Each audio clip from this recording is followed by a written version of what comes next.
வெண்முரசு. குருதிச்சாரல் 4. வாசிப்பது சந்தீப்.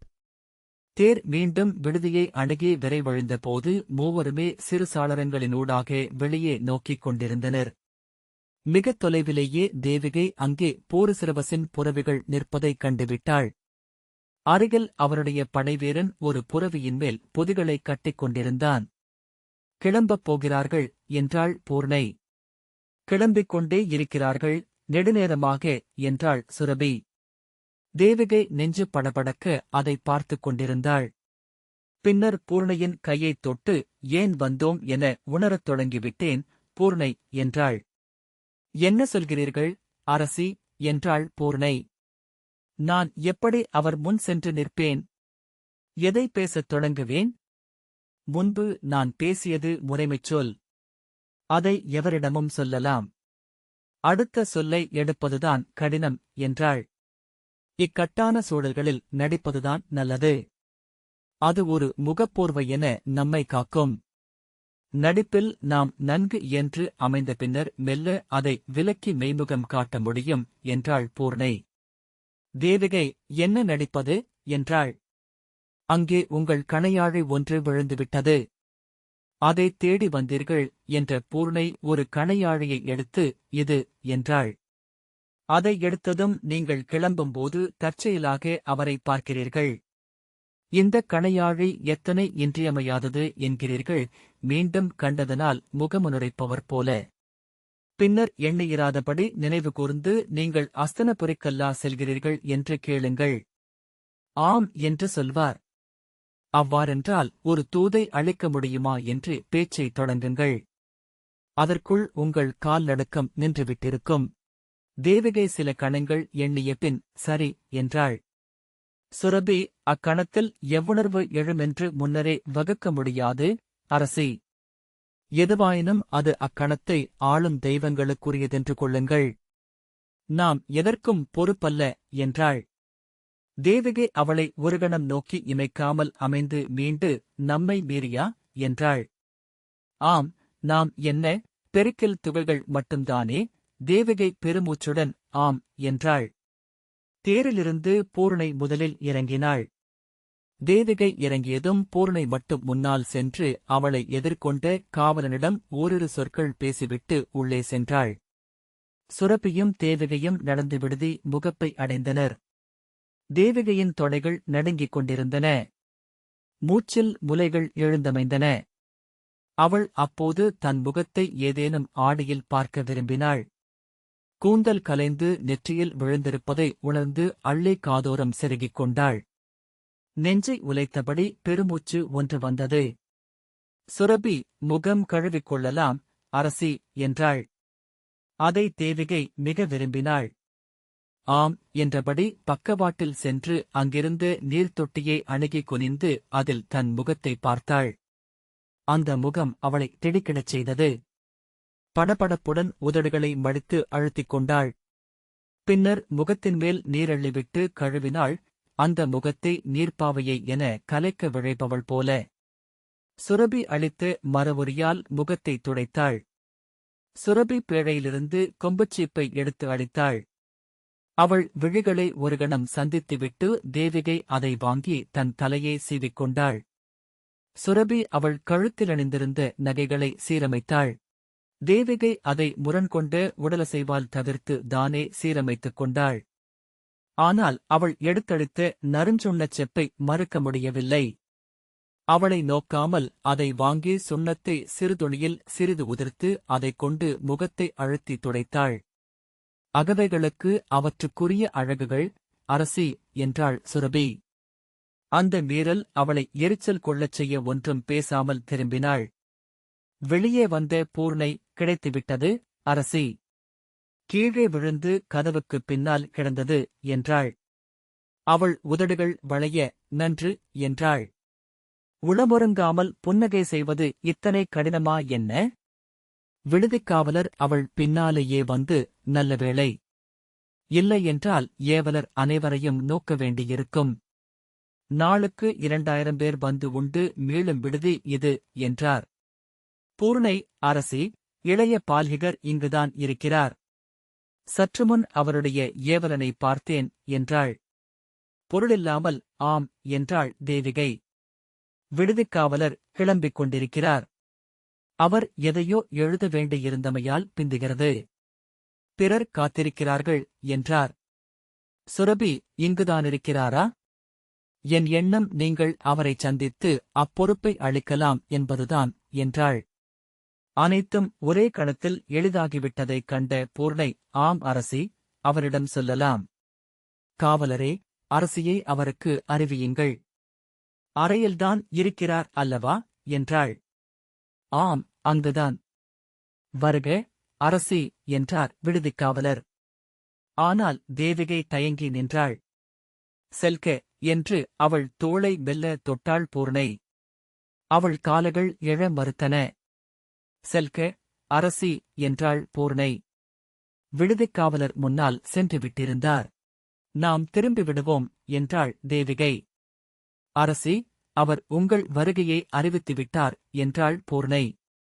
ஆம், நீங்கள் திரும்பினால் பிழை என்றாகும் என்றாள் சுரபி. நான் எதையும் அவரிடம் பேச விரும்பவில்லை என்றாள் தேவிகை. சரி, அவ்வாறெனில் முகமன் மட்டும் உரைத்துவிட்டு கிளம்புங்கள் என்றாள் பூர்ணை. தேவிகை தளர்ந்த காலடிகளுடன் நடந்தாள். விடுதிக்காவலர் வந்து இளவரசர் காத்திருக்கிறார் என்றார்.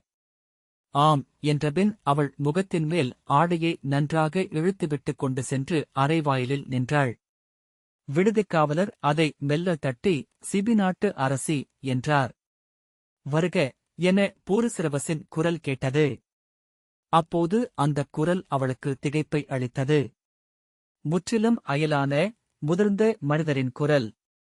விடுதிக்காவலர் கதவைத் திறந்து, செல்க அரசி என்றார். அவள் உள்ளே சென்றாள். உள்ளே குறும்பிடத்தில் அமர்ந்திருந்த பூரிசிரவசைக் கண்டதும் தேவிகை நின்றாள். அவனே எழுந்து தலைவணங்கி, வருக அரசி, இந்நாள் இனியது. இருமுறை அரசியால் வாழ்த்தப்பட்டேன் என்றான். அத்தருணத்தில் முறைமைச்சொல் மிக இனிதாக இருந்தது. ஆம், நானும் தற்செயலாக இங்கே வரவேண்டியிருந்தது. என் கணையாழி இங்கே விழுந்துவிட்டிருந்தது. நீங்கள் கிளம்பாததும் நன்றே என்றாள். கிளம்பிக் கொண்டிருந்தேன். ஒரு கடிதம் என்றான். அவள் கைகளை மார்பில் கட்டிக்கொண்டபோது முகத்திரை நழுவியது. அதை தலைமேல் இழுத்துவிட்டுக் கொண்டு புன்னகையுடன், ஆம், நீங்கள் அஸ்தினபுரிக்கல்லா கிளம்புகிறீர்கள் என்றாள். ஆம், இந்த ஓலை என் மூத்தவருக்கு. அவள் சிரித்து, என்னைப் பற்றி அல்ல என நினைக்கிறேன் என்றாள். அவன் தலையை அண்ணாந்து உரக்க சிரித்து, இல்லை, இது ஒற்றர் செய்தி என்றான். அவன் குரல்வளை அழகாக இருந்தது என நினைத்தாள். இளமையிலிருந்ததை விட தோள் பெருத்திருந்தான். மலைமக்களுக்கு உரிய சொன்ன வெண்ணிறம். சிவந்த உதடுகள். காதுகள் கூட ஒளிகொண்டு சிவந்திருந்தன. அவன், தாங்கள் என்னிடம் பேச விழைவதாக சொன்னார்கள் என்றான். ஆம், நான் ஒரு தூது சொல்லி அனுப்பலாமென எண்ணினேன் என்றாள். தூதா? நானா என்றான். கண்களில் சிரிப்புக்கு அப்பால் உள்ளம் எச்சரிக்கை கொள்வதைக் கண்டாள். உணர்வுகளை மறைக்கத் தெரியாத இளைஞனாகவே இருக்கிறான் என எண்ணியதும் மேலும் உளநக்கம் கொண்டாள். அது அவளை அவனை நோக்கி 2 அடி எடுத்து வைத்து நெருங்கும்படி செய்தது. ஏன், எனக்காக தூது செல்ல மாட்டீர்களா என்றாள். என் கடமை அது. ஆணையிடுக என்றான். எவரிடம்? அவள் வாய்க்குள் நாவைச் சுழற்றி சிரித்து தோள்களில் மெல்லிய குழைந்து அசைவு வெளிப்பட, இந்திரபிரஸ்தத்தின் அரசர் யுதிஷ்டிரரிடம் என்றாள். அவன் மூச்சுத் திணறுவது நன்றாகவே தெரிந்தது. விடுவித்துக் கொண்டு சிரித்து, ஆணையிடுங்கள் என்றான். வெறுமனே சொன்னேன் என்றாள். அவள் விளையாடுவது அவனை நிலைகுலையச் செய்தது. அங்கிருந்து விலகிவிட வேண்டுமென அவன் விழைவது அவன் அசைவுகளில் தெரிந்தது. அது அவளை மேலும் உவகை கொள்ளச் செய்தது. அகவை மறந்து இளமகளென்றானதுல. நான் சொல்லும் தூது உங்கள் நாட்டு நலன்களுக்கு எதிரானது என்றால் என்ன செய்வீர்கள் என்றாள். அவன், இல்லை. அதாவது, அப்படி நீங்கள் சொல்ல மாட்டீர்கள் என்றான். சொன்னால் என தலை சரித்து கேட்டாள். சொல்ல மாட்டீர்கள், அரசி, அவள் வாய்விட்டு சிரித்து, மெய்யாகவே உங்கள் நாட்டுக்கு எதிரானதுதான் என்றாள். அவன் பேசாமல் நின்றான். முகத்தில் தெரிந்த அச்சத்தையும் குழப்பத்தையும் கண்டு அவள் புன்னகையுடன், அஞ்ச வேண்டாம். இது வேறு. எங்களுக்கும் அஸ்தினபுரிக்கும் இடையேயான பூசல் என்றாள். அதுவும் என் நாட்டுடன் தொடர்புள்ளதுதான், இளவரசி என்றான் பூரிசிரவஸ். நான் உங்களை துரியோதனரின் அரசி பானுமதியிடம் பேசுவதற்காக அனுப்புகிறேன் என்றாள் தேவிகை. அவன் முகம் தத்தளிப்பு விலகி கூர்கொண்டது. அவள் அகம் ஏமாற்றமடைந்தது. அதை சொல்லியிருக்கக்கூடாது என்று எண்ணினாள். அந்தத் தூதையே தவிர்த்திருக்க வேண்டும். அந்தத் தருணத்தை முடிந்தவரை நீட்டி அதில் திளைத்திருக்க வேண்டும். சொல்லுங்கள், அரசி என்றான். அவள் துச்சாதனரின் துணைவி அசலையிடமும் அங்கரின் அரசி விருஷாலியிடமும் நீங்கள் என் செய்தியை கொண்டு செல்ல வேண்டும் என்றாள். அவன் தலையசைத்தான். கொண்டு செல்வீர்களா என்றாள். அதிலிருந்த கெஞ்சலை அவள் எண்ணியிருக்கவில்லை. சொல்லுங்கள், அரசி என்றான். சொல்வேன் என்று கூறுங்கள் என்றாள். குரல் மேலும் தழைந்து கெஞ்சியது. தூதை சொல்லுங்கள் என்றான் பூரிசிரவஸ். அதையொட்டியே நான் முடிவெடுக்க முடியும். அவள் உள்ளம் ஏமாற்றத்தில் சூம்பியது. நெஞ்சு விம்மிக் கொண்டிருந்தது. தொண்டை அணைக்க விழிகளை திருப்பிக் கொண்டாள். உருக்குறைந்து புழுவென்று ஆகி நிற்கிறேன். இவனிடம் இருக்கிறேனா? இவனிடமா? யார் இவன்? என் அரசரின் முன் நிகரென அமரக்கூட இடமில்லாத சிறுநாட்டின் இளவரசன். இவன் எனக்கு பரிசிலளிக்கிறானா? வேண்டாம், திரும்பிவிடுவோம். ஆனால் அவள் தொண்டையிலிருந்து மெல்லிய விம்மல் ஒன்று வெளிவந்தது. நான் என் மைந்தனுக்காக என்றதுமே அழுகை பொங்கி வர அவள் கைகளால் முகத்தை பொத்திக் கொண்டாள். தோள்கள் குலுங்க விசும்பல்களும் சீறல்களுமாக அழத் தொடங்கினாள். அவன் வெறுமனே நோக்கி நின்றான். என்னால் எனக்குத் தெரிகிறது, அனைத்தும் எங்கு செல்கின்றன என்று. என் வாழ்க்கையில் நான் பொருட்டென நினைப்பது என் மைந்தனை மட்டுமே. இப்புவி வாழ்க்கையில் நான் வேறேதும் காணவில்லை. அவனை இழந்தால் என்றாள். கேவல்களும் விம்மல்களுமாக சொற்கள் உடைந்து தெரித்தன. பெருமூச்சுகளுடன் மெல்ல அமைதியடைந்து மேலாடையால் முகத்தை துடைத்தாள். முகத்தை நன்றாக மூடிக்கொண்டு திரும்பி நின்றாள். திரும்பிவிட்டோம் என்ற உணர்வே அவளுக்கு விடுதலையை அளித்து எண்ணங்களை திரட்டிக்கொள்ளச் செய்தது. என் மைந்தன் வாழ வேண்டுமென்றால் போர் நிகழலாகாது. ஆனால் அங்கும் இங்கும் ஆண்கள் அனைவரும் போரையே எண்ணிக்கொண்டிருக்கிறார்கள். அனைவரும் போரை நோக்கி காலத்தை உந்திச் செலுத்திக் கொண்டிருக்கிறார்கள் என்றாள். இல்லை அரசி, போரைத் தவிர்க்கவே அனைவரும் முயல்கிறோம் என்றான் பூரிசிரவஸ். அவள் சீற்றம் கொண்டு திரும்பி, அதை மட்டும் என்னிடம் சொல்ல வேண்டியதில்லை.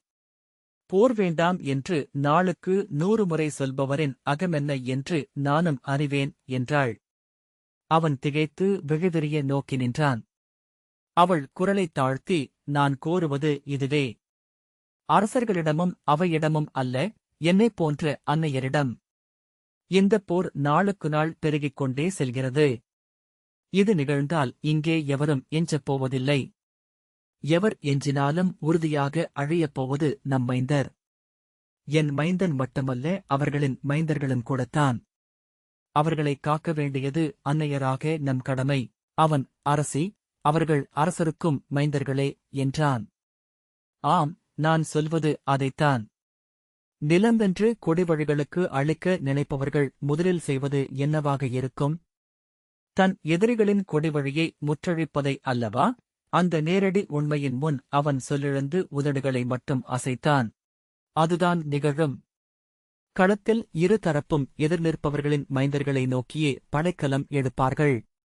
அனைவரும் கொல்லப்படுவார்கள். ஆம், ஒருவர் கூட எஞ்ச மாட்டார்கள்.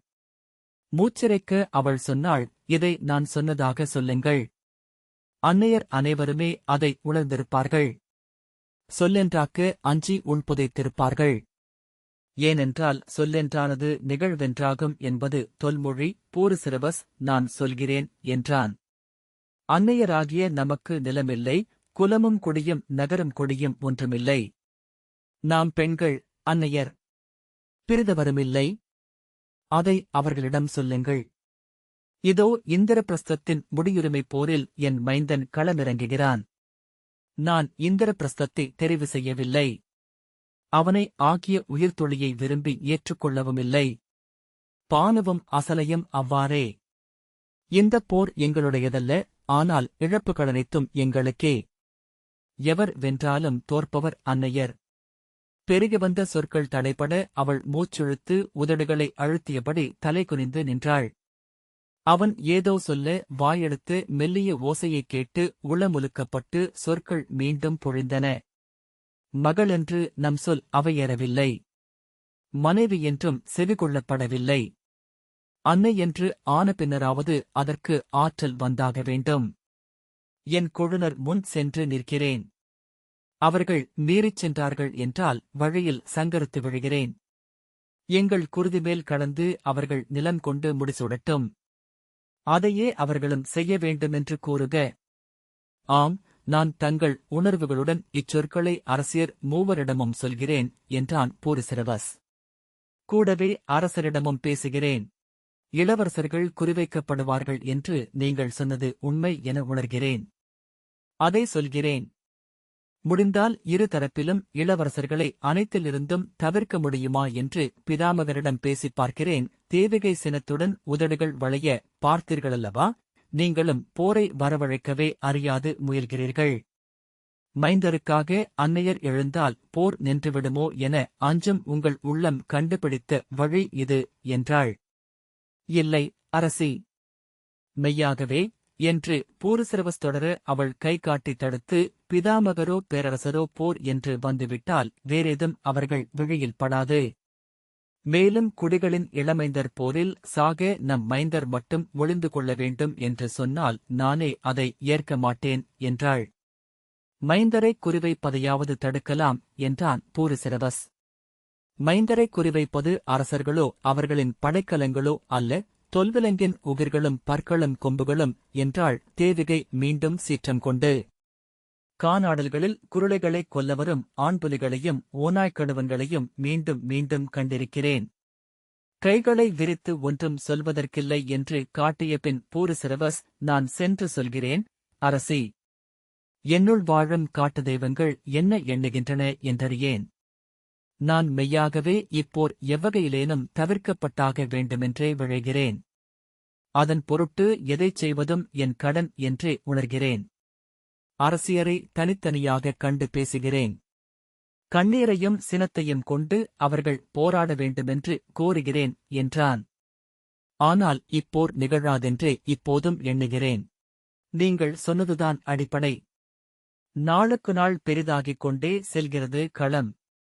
பாரத வருஷமே இரு கூறாக பிரிந்து கொண்டிருக்கிறது. போர் நிகழ்ந்தால் அது பேரழிவாகவே இன்றும். வென்றவர்கள் பெரும்பழி சூட வேண்டியிருக்கும். அந்த அச்சமே போரைத் தவிர்க்கும் விசையாக ஆகும். தேவிகை ஏளனத்துடன் சிரித்து, இன்னமும் மானுடரின் நல்லகத்தை நம்பும் இளையோனாகவே இருக்கிறீர்கள்.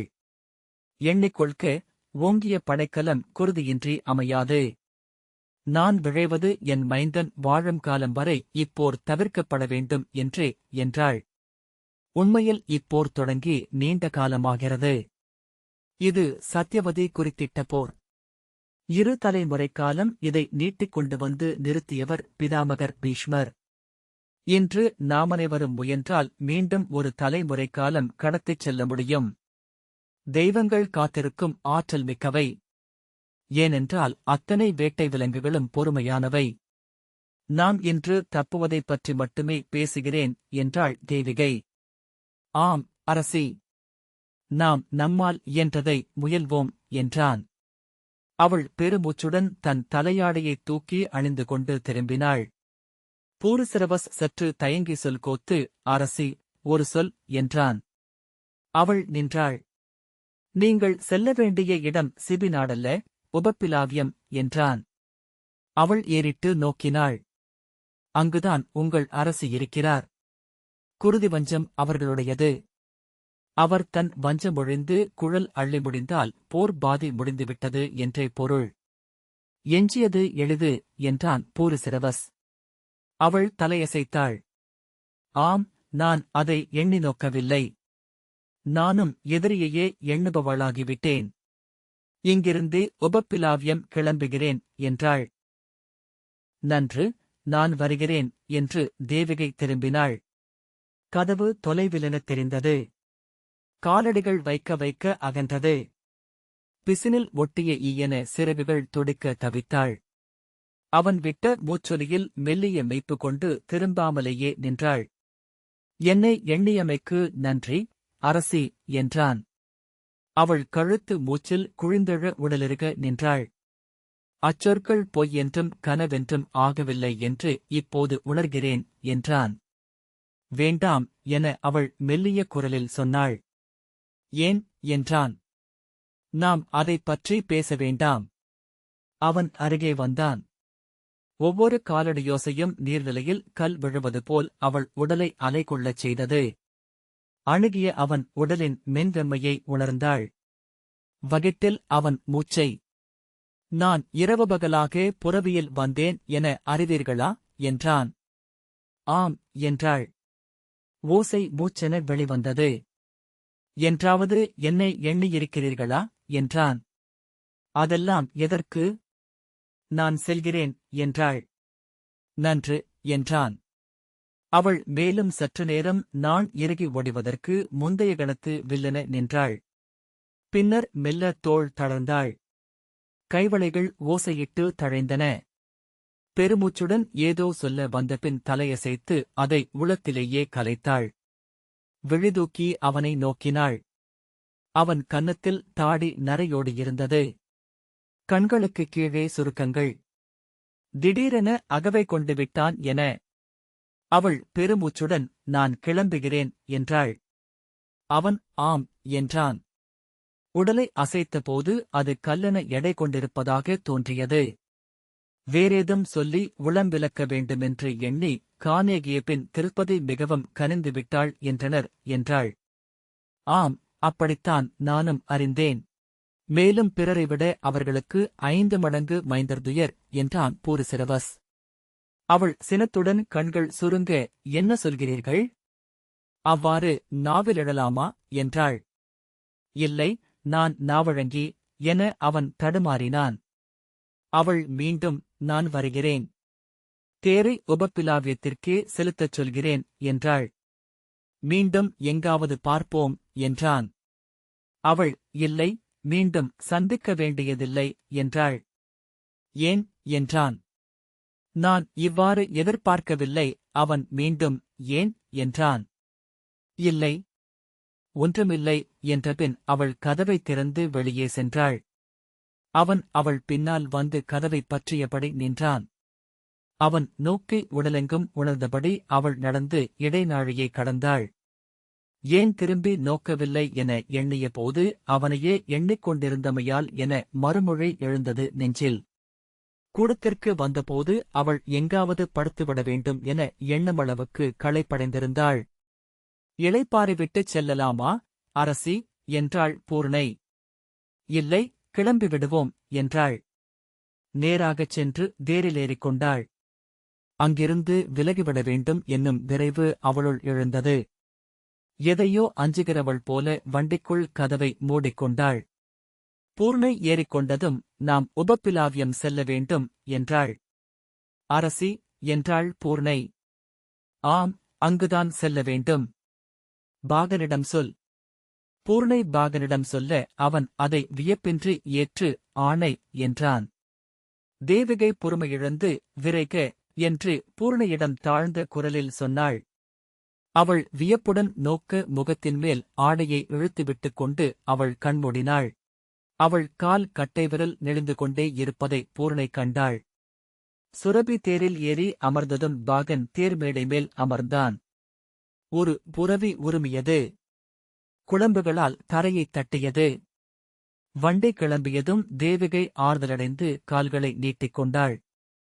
கண்கள் செருக துயில் உடலெங்கும் பரவியது.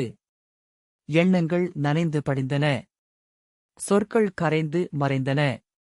நெடுநாட்களுக்குப் பின் அவள் முற்றிலும் தன்னை இழந்து துயிலில் மூழ்கினாள். வண்டியின் ஆட்டத்தில் அவள் தலை ஆடிக்கொண்டிருந்தது. பூர்ணை அவளை நோக்கிய பின் சுரபியை பார்த்தாள். சுரபி புன்னகைக்கு அவள் விழிவிலக்கிக் கொண்டு வெளியே பார்க்கத் தொடங்கினாள். வெண்முரசு, நூல் 6, வெண்முகில் நகரம், 61. வெண்முரசு, நூல் 6, வெண்முகில் நகரம், 62. வெண்முரசு, நூல் 6, வெண்முகில் நகரம், 35. வெண்முரசு, நூல் 6, வெண்முகில் நகரம், 23. வெண்முரசு, நூல் 6, வெண்முகில் நகரம், 22. இந்த வாசிப்பை கேட்டதற்கு நன்றி.